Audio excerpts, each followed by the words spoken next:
Yo, yo, yo guys, check, kamusta mga idol? So ayan, mag-update tayo ngayong araw ng Miyerkules mga Lodi. Disclaimer muna, pabasa na lang po. So ayan, mag-update tayo ngayon. Grabe mga news natin, matindi to. Merong malupit na nangyari mga idol. Alam nyo ba na maniniwala ba kayo na yung XRP umabot siya ng ito hindi to hindi to scam hindi to fake news. Umabot si XRP ng $92 ngayong araw, mga lods. Hindi fake news to. So, papakita ko sa inyo mamaya mga idol. So ito, bago tayo mag-start, syempre palike muna ng video natin sa mga gusto ng ganitong content, everyday content. Mag-subscribe na kayo sa channel natin mga idol. No? At syempre, sa mga wala pang crypto exchange dyan, nandiyan yung ating BitGet sa link sa description. Pero kung titignan nyo itong ating chart, nandito pa rin siya sa 2.1, no? Pero sakto yan, kakalagay ko lang dyan, no? Mga Lodi. Bago ako mag-start mag-record, inaabangan ko to kanina pa. Sabi ko kailangan may position ako bago ako mag-record. Sabihin, bayabas ako eh. O, ayan. Inabangan ko yan, so naka-position tayo dyan mismo. Mga idol, no? So, ang stop loss natin is nasa $28. Medyo tinaasan ko ngayon. Ayan. 28 yung stop loss natin. Margin kasi natin is nasa 100 eh. Pero 97 to. Ayan. Mga ganun, mga loads, no? Ngayon, ano no? $6. So, ayan, positive $6. Pero, ano to, mga idol. Kasi once na umabot pa siya, pag tinamaan niya to, syempre, ma-out yung $28 ko. Magkakaroon ako siguro mga 60 something plus. O yun, di ilulong ko ulit yun. Siguro, ang last na, tawag dito, liquidation nun, medyo mababa na, under $2 na. Kasi sakto yan mga idol, no? Ito, nakita nyo itong green na to. Ito yung estimated liquidation price. Turo ko lang, saglit. Punta tayo sa 1 hour time frame. Kung makikita nyo mga idol, yung estimated liquidation price ko, which is etong kulay green na to, saktong-sakto siya dito sa pinaka-sinasabi kong pinakamababa ngayong November. Kita nyo yan, yung $2, 2,642. Yeah? Ito nga, 20640 to eh.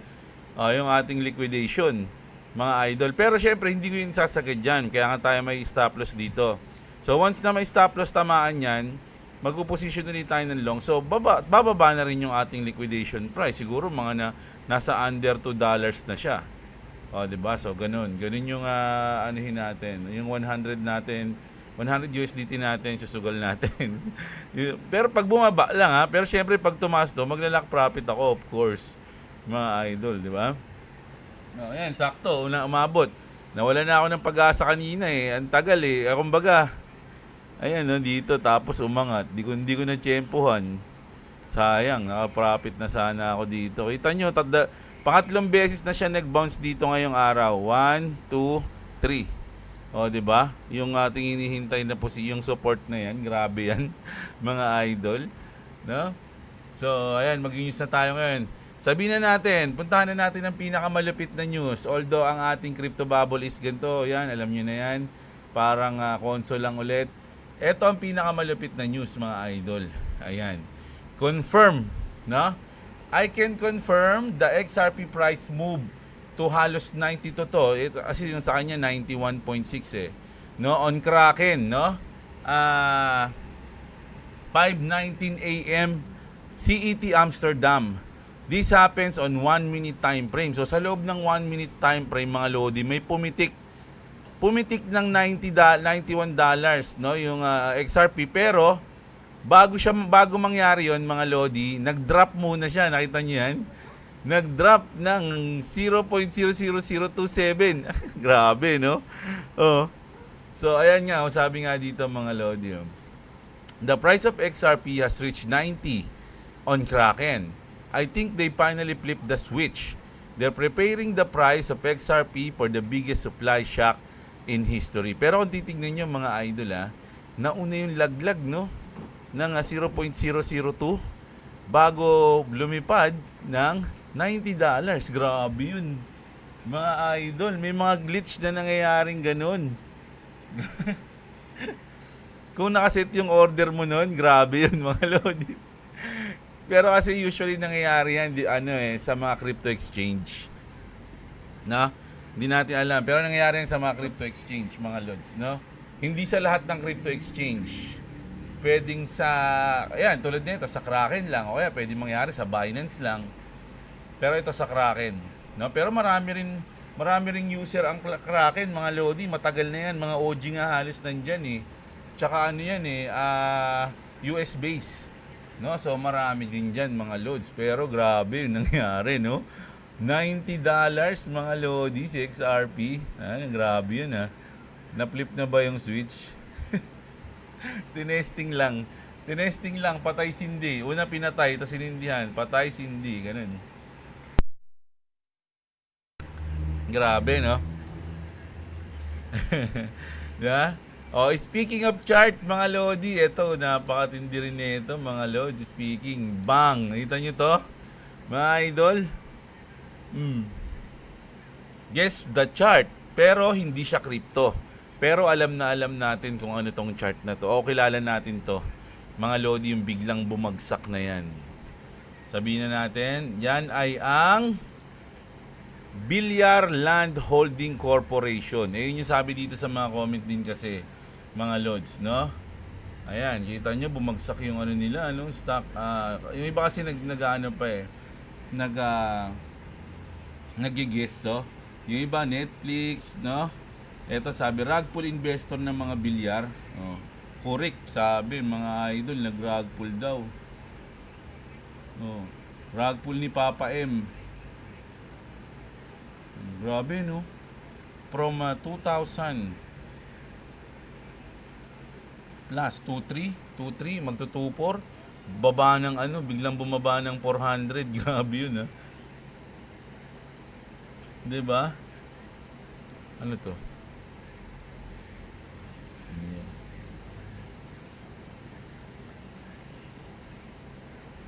Ang daming bita-bila. Ang daming nagpo-promote na ng mga signal, no? Mag-ingat kayo diyan, ha, mga idol, ha. Wala kayong mapapala diyan. Yung mga signal na yan. Mga nagsisignal na magaling ko, no? Grabe yan. May scam lang kayo dyan, mga idol. Yung pera nyo yung gagamitin nila pang trade. So, ayan. No? Kung ang XRP nagpatay sindi, ang bilyar naman ay namatay. yung chart ha. Pero yung sindi, hindi pa natin naiisip. Mga loads, no? Ayan. Grabe, no? Biglang bumagsak. So, ito. Nako, isa pa to. Isa pa tong delikado, mga lodi. Baka magkaganito din yung chart niya, na mga idol, ha. Ito. US senators are calling for a federal probe into the World Liberty Financial crypto project tied to the Trump family.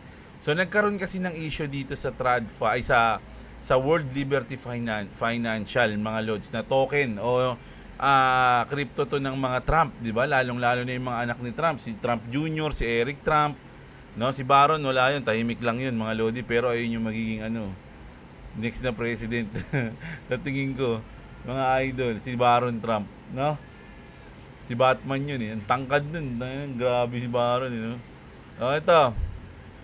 Ano ba yung nangyari? Bakit iniimbestigahan yung WL5? Ito, mga lodi. Just in, Trump's WL5 is facing a Senate probe over token transfers to wallets tied to North Korea, Russia, and Iran. Mga idol. 'Di ba? The report highlights links to Lazarus Group, a Russian Ruble tool, an Iranian exchange, and Tornado Cash. So ito, alam niyo na yung mga Lazarus Group, mga lodi, ito yung mga hacker, no? At hindi ko alam kung ano tong Russian Ruble tool eh, kung hacker din ba 'yan. No? So, grabe, no? Ibig sabihin so hindi naman ibig sabihin nito na kasabwat ni Trump tong mga to, hindi natin alam eh, no? Siguro hinak sila kasi mga Lazarus Group to eh. Hindi natin sure kung ginagamit yung WL5 para masira yung Trump family, so hindi natin sure yun, hindi natin alam, mga idol, no? So pero sa ngayon, so far, iimbestigahan lang nila. Hindi ibig sabihin na mali na agad o tatanggalin agad. Dahil lang merong nangyayaring komusyon o kung ano man yung nangyayari dito. Na-involve sila sa North Korea, Russia, tsaka Iran Di ba? So, kailangan imbestigahan. Kasi ako for sure, hindi alam ni Trump yan Neta mismo ni Donald Trump kung ano yung nangyayari dyan. Nakakaalam dyan yung mga anak niya siguro, di ba, yung mga nasa paligid niya. Pero siya, malamang di niya na pinoproblema yan, mga idol, no? Dahil alam, bakit ko nasabi? Siyempre, dance-dance lang muna ang dalawa magtropa.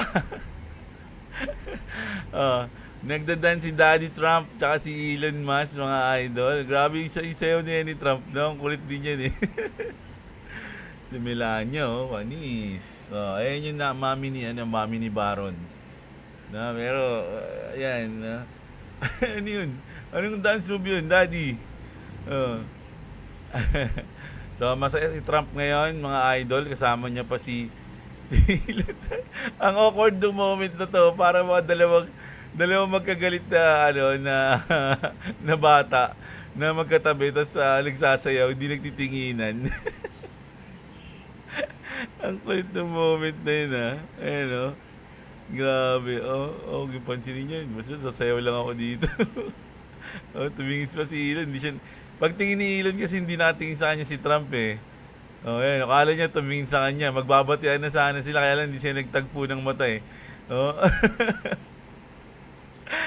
para mga batang ito kulit ayan. Nako, ito pa isa. Quantum computers could break in Ethereum and Bitcoin, sabi ni Vitalik Buterin sa 2028. Grabe. 3 years from now?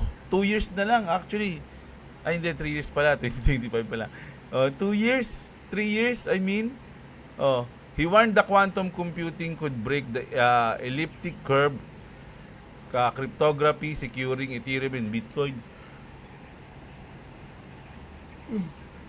within 4 years, sabi niya, mga idol, no? So, marami nagsasabi na syempre once na ma-break ng quantum computers yung Bitcoin tsaka yung Ethereum, lahat na ng crypto wala nang pag-asa. Mga lods, yung sinasabi nila, no? Pero natatandaan niyo yung news natin noong nakaraan pagdating sa Ripple tsaka sa XRP. 'Di ba magbabayad yung Ripple? Kung natatandaan niyo yung news na yun, na magbabayad kami, i-hack niyo yung XRP o yung Ripple.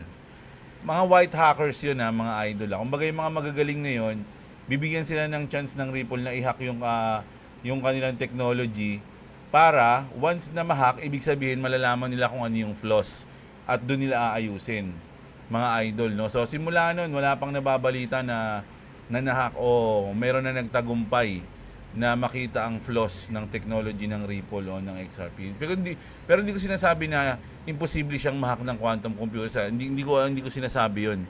Pero sa akin kasi ngayon kasi, mga idol, parang ang sa akin ang pinaka magandang technology is yung sa Ripple no? Hindi yung sa Bitcoin o hindi yung sa Ethereum, yung for me sa Ripple. So kung sasabihin to ni Vitalik, mismong siya wala siyang tiwala sa kanilang sa Ethereum tsaka sa Bitcoin, no? Ewan ko lang, mga idol, sa iba, no? Ayan, kasi sa akin pag tatanungin mo, titignan mo sila Brad, sila David Schwartz, kung masyadong confident yung mga yun, mga idol Isipin nyo, magbabayad pa sila ng mag-hack sa kanila 'di ba? So ayun, bad news to kung tutuusin, kasi once na mangyari to, durog ang crypto world, di ba? Ito naman. Ito makulit, mga idol. Sistema ng mga miner, mga lods. Malaysia recorded more than 1.1 billion in power losses as 13,822 illegal crypto mining sites were cut, bypassing electricity meters since 2020. Mga lodi, mga ano to. Naka-jumper lahat. So, yung mga miners sa Malaysia, naka-jumper simula pa noong 2020, mga lods. No? Alam niyo naman na pag magmamine ka ng Bitcoin, kailangan mo ng power, no?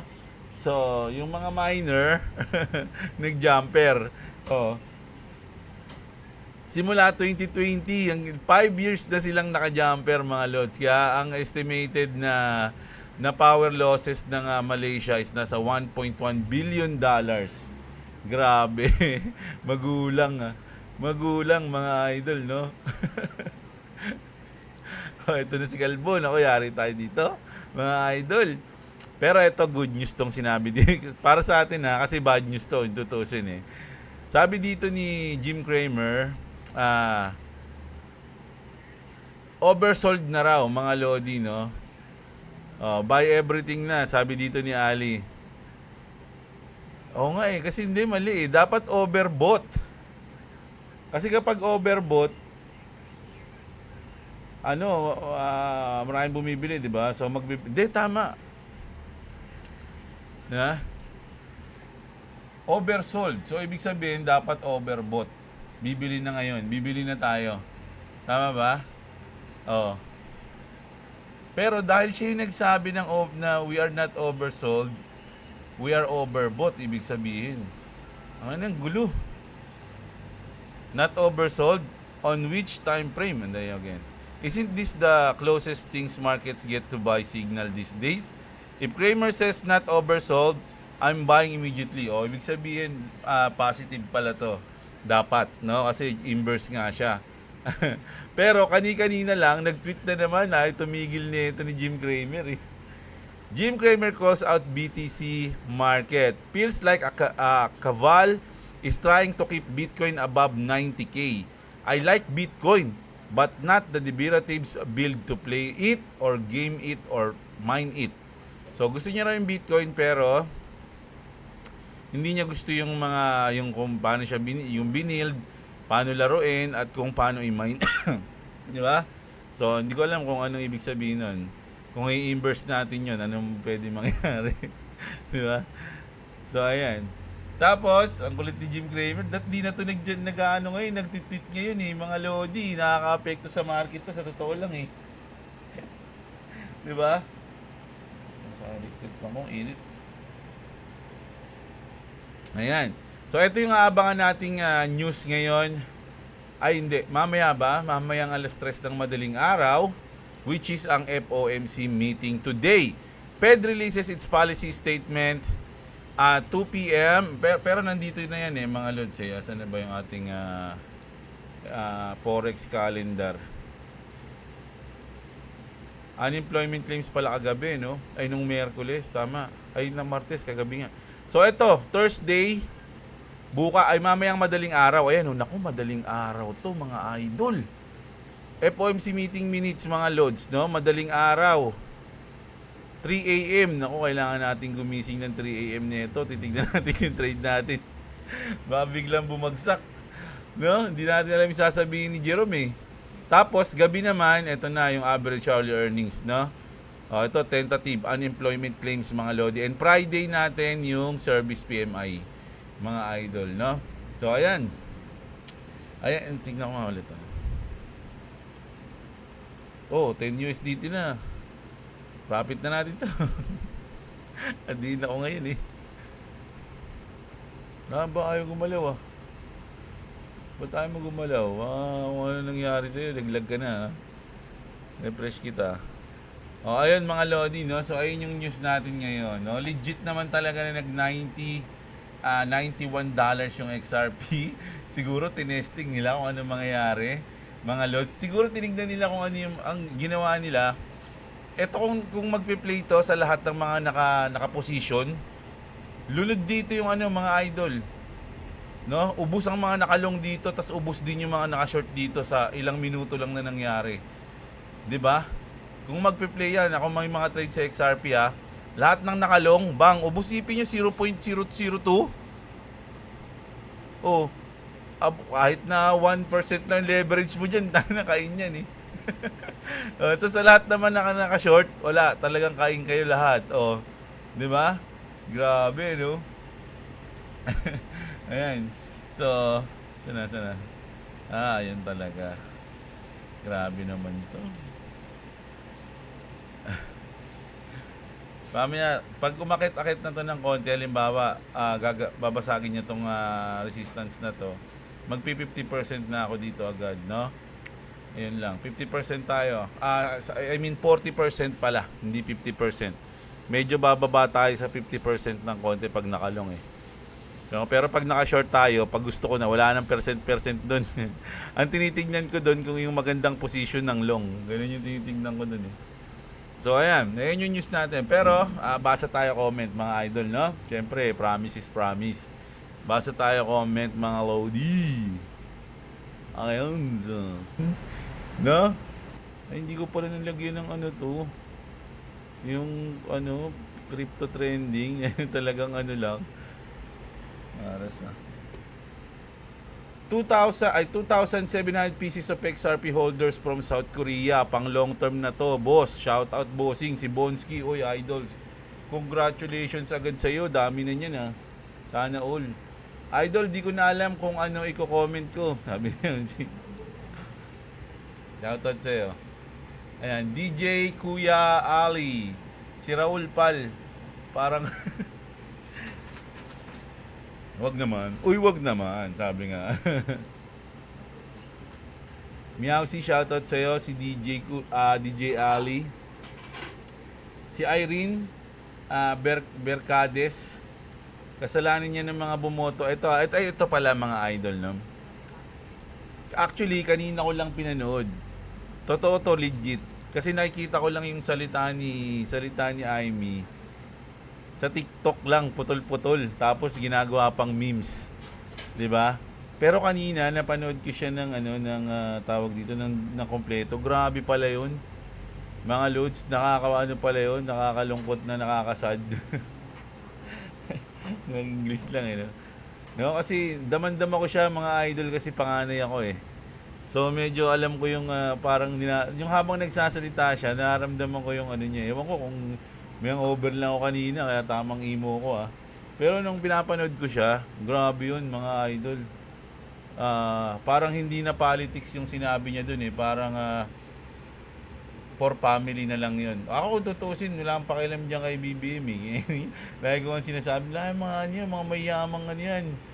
Mga sotoy yung mga ganyan. Parang gano'n, galit ako. Pero nung yung sinabi ni Amy, parang na-realize ko, ba't din niya kay Amy, hindi ko naman trip yan eh.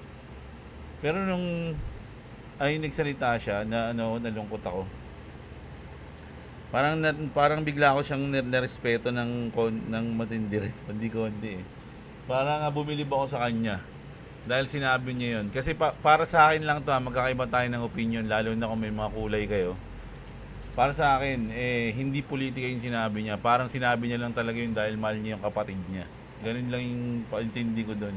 Tsaka yung mga nagsasabi na ginawa yun ni Amy para sa politika, kalokohan yun. For me, kalokohan. Kasi wala na talagang sira na yung apelido nila. Si Amy nga parang muntik na nga siya matalo eh, di ba? Pang 12 siya. Pang 12 siya sa senador eh. She barely win. 'Di ba? Hindi na siya alam nyo, tsaka ito tignan niyo yung mga dating kalaban ni Bongbong. Yung mga kulay pink tsaka kulay dilaw. 'Di ba? They get along kay Bongbong ngayon para makuha nila yung mga gusto nila. 'Di ba? Hindi nga nila inaaway eh. Ang inaaway nila si Duterte. 'Di ba? Ngayon hindi na dati pag never again, 'di ba? Gumagano sila. Hindi na nila inaaway, pero ngayon sinasabayan nila kasi may pera doon eh. 'Di ba? Pag sinabi na wag niyo kontrahin, no, isipin niyo yung mga yon nag-play along kay Bongbong para makuha yung gusto nila. What more pa yung kapatid? Kasi kung gugustuhin ni Amy, mga idol, magpe-play along lang siya sa kapatid niya eh. 'Di ba? Mas may magigain siya doon kaysa akawain niya yung kapatid niya. Naisip niyo ba yon mga idol? Kumbaga once na, sige, sabayan ko na lang itong kapatid ko, presidente naman ito. Di ba? Marami siya magigain. Pero ang nangyari mga lodi, hindi ganun yung ginawa niya. Di ba? Parang inano niya talaga si Bongbong na parang uwi na tayo, yung ganun na. Nalulungkot ako dun eh. Sinasabi niya na, tara na, uwi na tayo, pagamot na kita, ganun, no? Na yung mga yan, kasama mo lang yan kasi nasa taas ka ngayon. Pero yung sa dilim ng buhay natin, tayo lang naman yung magkasama. Parang ganun eh. Grabe yun, nalungkot ako dun, mga lodi. Kung totoo si Amy, kung magpi-play along lang siya sa kapatid niya, pwede pa nga siyang tumakbong presidente sa susunod eh. Pero hindi niya ginawa, di ba? Kumbaga parang mas inuna niya yung sa family, mga lord. Tsaka tama naman yung sinabi niya na, eto kayo mga idol, sa lahat ng mga pamilya na merong adik sa pamilya, mga lodi, magigits nyo si Aimee.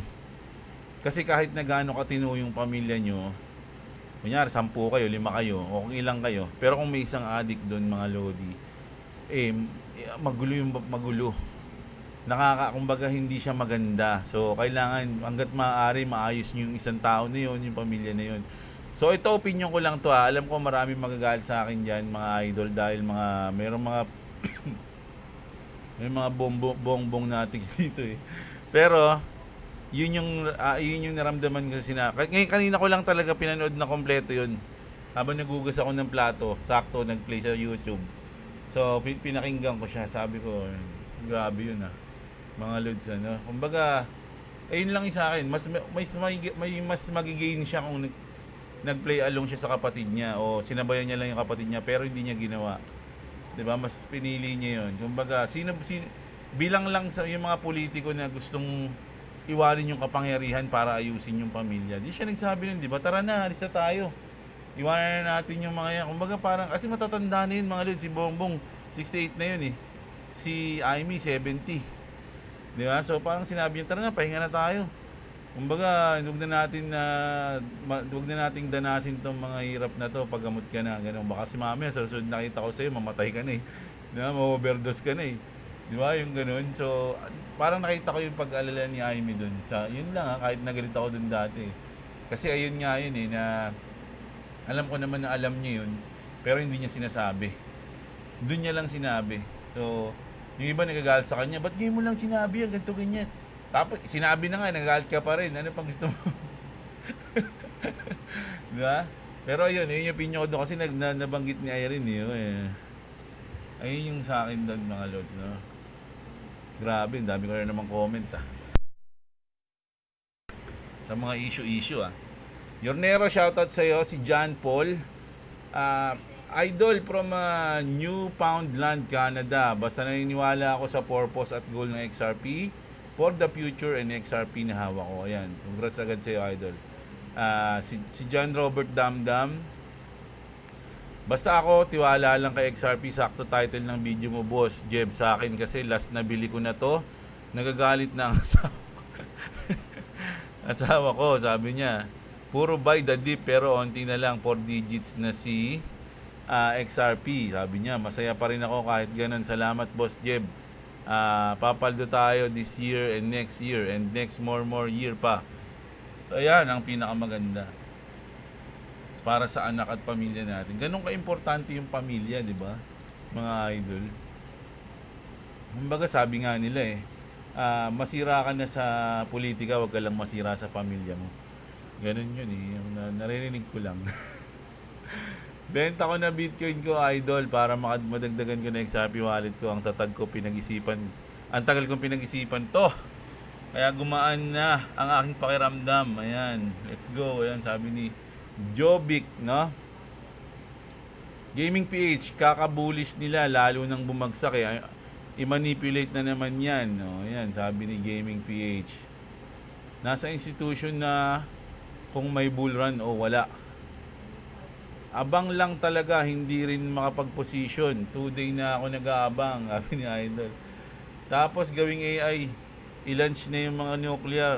Pwede ako, alam nyo mga lodi, doon ako sa sangayon ako sa no nuclear mga idol. Napanood niyo yung G.I. Joe, yung kalaban nila yung Cobra, di ba? Ang galing nung ginawa ni Cobra doon Ay, hindi ko alam kung Cobra pangalan yung kalaban. Nilaunch niya lahat ng nuclear.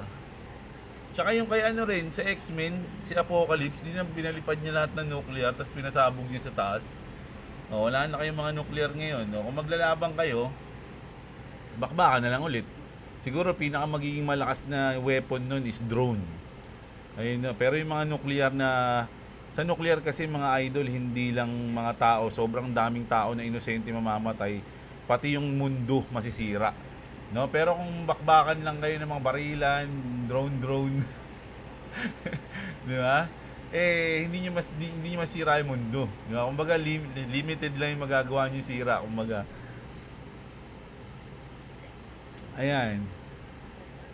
Si Yukimoto yun ha, si Emmanuel Velasco. Siguro may bull run pa din sa December pero barya lang kasi retail driven lang. Next year, yung institutional money, ETF at adoption ni XRP biglang papalo kung kailan bear market. Pinakamasayang bear market if ever hanggat mas matagal naka-hold the better para mas madaming development. Tama ka dyan, idol. Ano ba yan? Kakadagdag ko lang ng 2,600 shares ng XRP. May pabagsak pa pala. Wala na akong pan-DCA. Sagad na pati pato. Grabe si idol. Mukhang madami ka ng XRP ah. Pengi. Si Don Pepot, shoutout sa'yo. Ang kapatid talaga ni Amy, si Francis Leo Marcos, Lods.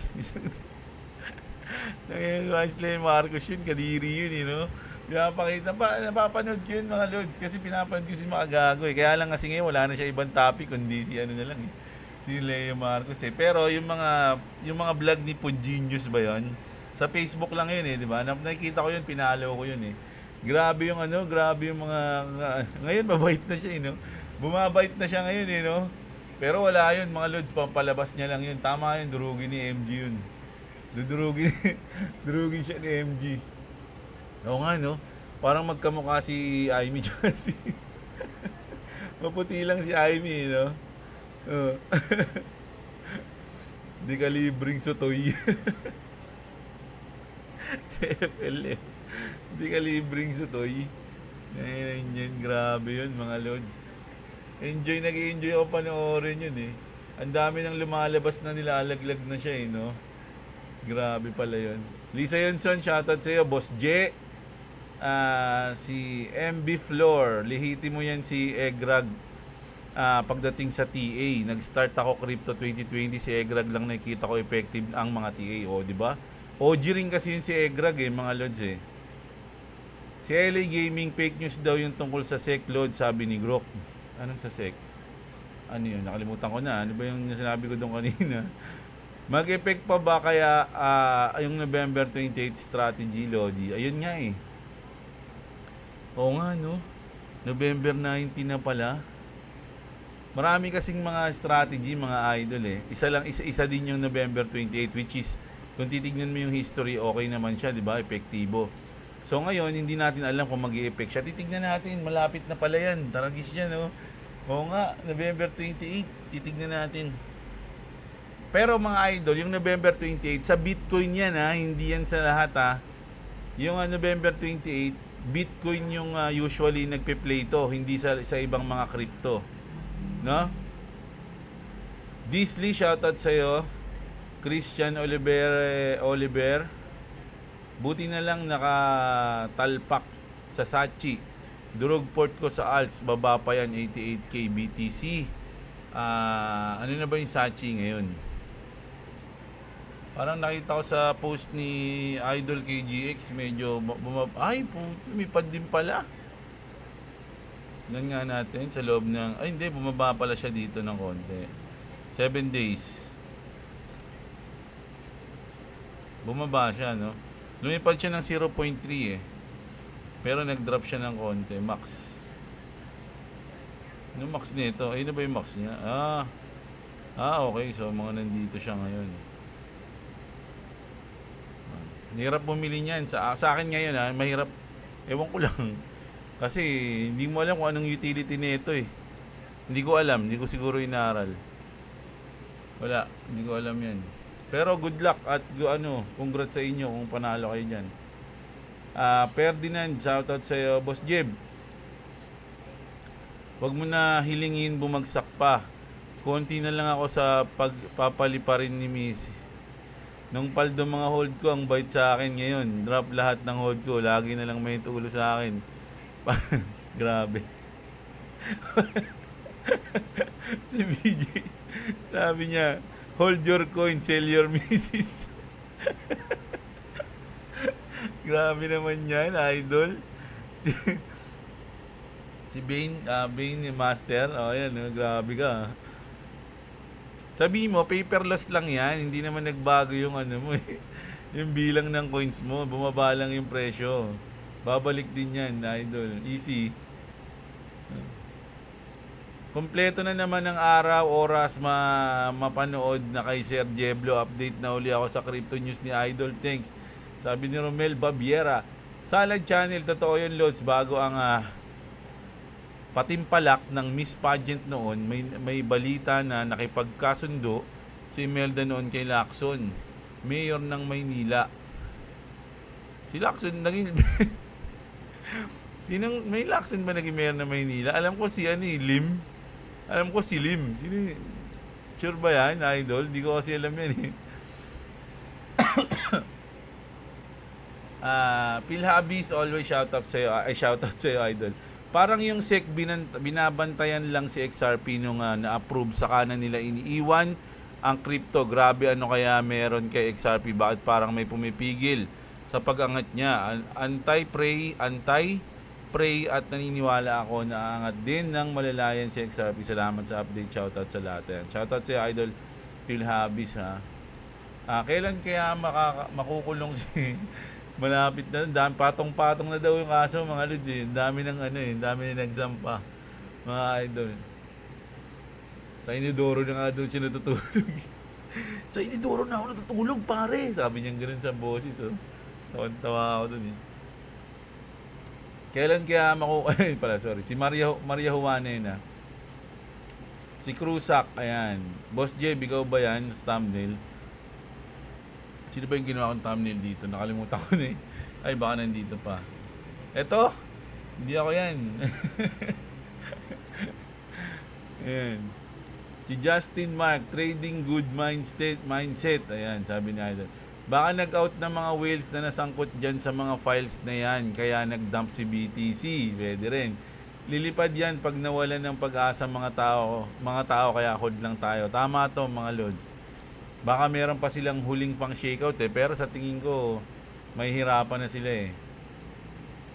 Kailangan namin wisdom mo, kapatid na Jeblo. Nawawalan na kami ng pag-asa. Shoutout sa kapwa ko OFW dito sa Korea. Nagko-comment sa'yo dati. Sabay kami uuwi dyan kapag pumaldo sa XRP. Oy, grabe. Idol, ingat kayo dyan ha. Ayan, shoutout sa inyong dalawa, Idol. Jasperson, shoutout sa'yo. Si Aldrin, dito lang ako nag-aantay ng pagtaas ng crypto, sabi niya. Joseph Berdin, shoutout. Always yan si Idol. Si Clabis, ayan, tapos na ko nila Elon. Oo nga, ilalabas na ang list pero meron isang kukontra ba? Si Trump pala yung kumontra na isa, no? So, ibig sabihin ba niyan, tumatanggap na ng Bitcoin or crypto in total lang yung Harvard University para pang bayad? Pwede siguro, Idol. Pero kung ikaw marami kang Bitcoin, hindi mo naman ibabayad yung Bitcoin doon. Parang mas maganda kung, syempre mas maganda kung i-convert mo muna sa tawag dito, sa USD, di ba? Juna Bendaño, always shoutout dyan kay Idol. Junel Nael, o ganun din mga lods, no? Shoutout sa inyo. Si Chirico, shoutout Idol. Si Aaron, Maglakwi, ayan. Shoutout. Si Kel Cute, Sachi to the Moon, sabi ni Idol, no? Si LA Gaming, oo nga, tanghali na ako kanina, no? Sorry mga lods ha. Totski, at syempre si Santos Jandel, shoutout sa iyo, ikaw ang champion. So ayan mga idol, sana ngayong gabi na-enjoy niyo yung ating video. At syempre sa mga wala pang crypto exchange dyan, check niyo yung ating Bitget dyan sa link sa description. No? 17 USDT ang ating panalo, mga nasa 1,000 na yan tama ba? Uy, nabawasan, naging 16 900 na. O ayan. So shoutout sa inyong lahat. Sana enjoy nyo yung video. Kita-kits tayo bukas ng umaga. Sure na sure yan. Mag-update tayo bukas ng umaga. So ayun mga idol, no? Maraming salamat. At huwag nyo kalimutan mag-subscribe kay Clovis Gaming. Nandiyan yung link sa description para may chance kayo manalo ng 500 pa Gcash niya sa December. Ayan, no? So ayun. Kita-kits, maraming salamat mga Lodi. Magandang gabi sa inyong lahat. At What's up? Subscribe to Clovis Gaming. And subscribe to Diablo. If you want to subscribe to me, it's a link in the description. Also, if you don't subscribe to me, I'll become Vegeta. Ano? Pachira? Vegeta! Si Vegeta. Vegeta. Yan. wait, one thing to say. What is 30 plus 37? Link in the description. Link in the comment. What is 30 plus 37? Link in the description. You might know. Comment in the, hindi link in the description. At the comment, what is 30 plus 37? It's in the comments, okay? It's in the comment. Mamaya na. Bye bye.